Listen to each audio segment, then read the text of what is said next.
دیکھو 250 سال 1866 میں دارالعلوم دیوبند کی بنیاد پڑی تھی. 250 سال ہو گئے تقریباً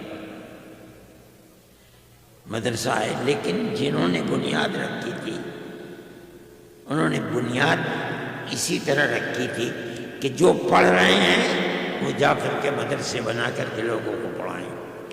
ایک دارالعلوم سے 50,000 مدرسے ساری دنیا کے اندر بنے ہوئے ہیں.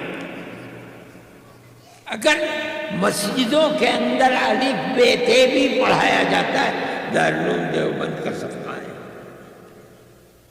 میں کہتا ہوں اگر ہندوستان میں آج 250 سال کے بعد کوئی مومن اگر اللہ کہتا ہے دارالعلوم دیوبند کر سکتا ہے، ورنہ کفر کے اس ماحول میں جس میں ہم رہتے ہیں، ہمارے بچے ساتھ رہتے ہیں غیر مسلموں کے، ہمارے مکانات ان کے ساتھ ہیں، ہماری خرید و فروخت ان کے ساتھ ہے، ہمارا دین محفوظ کیسے رہے گا؟